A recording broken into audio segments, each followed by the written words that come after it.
Jo yksinkertainen pystyasento kutsuu kehon liikkumaan.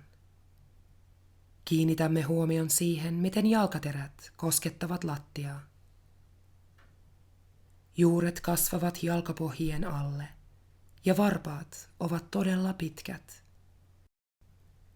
Astumme askeleen eteenpäin ja hengitämme samalla ulos, kun avaamme jalan ulkosyrjän ja levitämme varpaat. Keräämme voimaa maasta. Juuremme maahan syvenevät. Löydämme lisää tilaa ja keho voi avautua. Liikkeiden tarkoitus on luoda lisää tilaa nikamien väliin ja ensimmäinen tehtävämme on vapauttaa selkäranka. Liikkeet eivät ole koskaan suoria tai kulmikkaita, vain pyöreitä, spiraalimaisia aaltoja.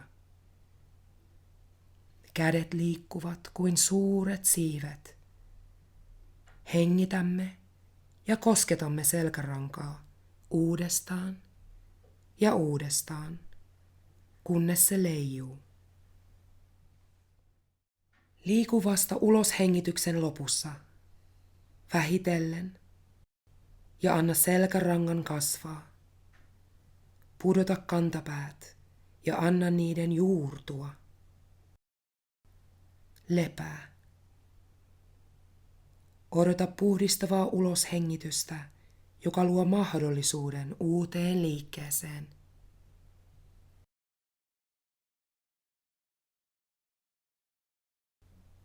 Liike on kehon laulu. Päästä selkärankasi aaltomaiseen liikkeeseen. Irrottaudu ja anna painovoiman työskennellä puolestasi.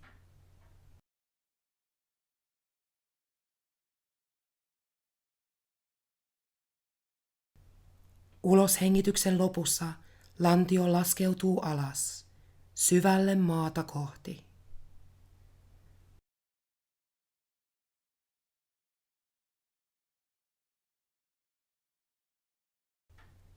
Uloshengitys on puhdistava ja se voi tehdä paljon tilaa kehon sisälle.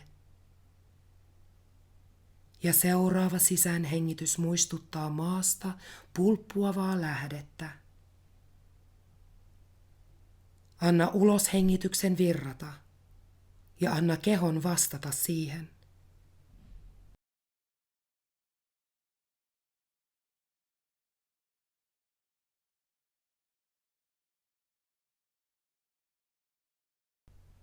Anna hengityksen virrata ulos niin, että jäljelle jää vain tyhjyys, puhdas tila.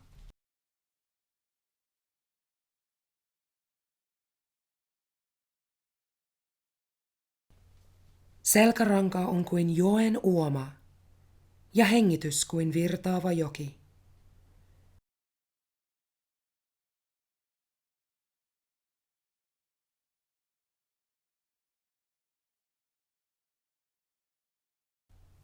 Aaltomainen liike kulkee pitkin selkärankaa ja uloshengityksen lopussa, sen viimeisen sekunnin aikana, tapahtuu jotain, joka sysää kehon liikkeeseen, tekemään lisää tilaa.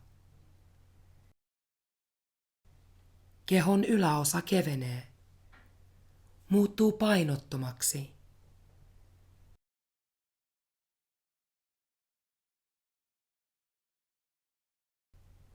Jokaisella uloshengityksellä annamme keholle mahdollisuuden aaltomaiseen liikkeeseen, joka kulkee rankaa pitkin, ylös ja alas.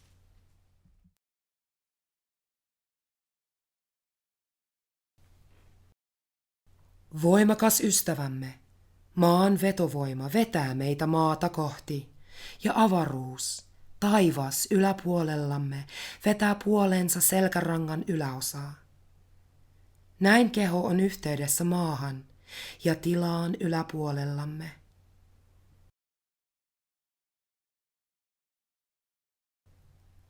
Meitä liikuttavat hyvin yksinkertaiset asiat, kuten maa allamme, käsien lämpö hiljaisuus ja tila.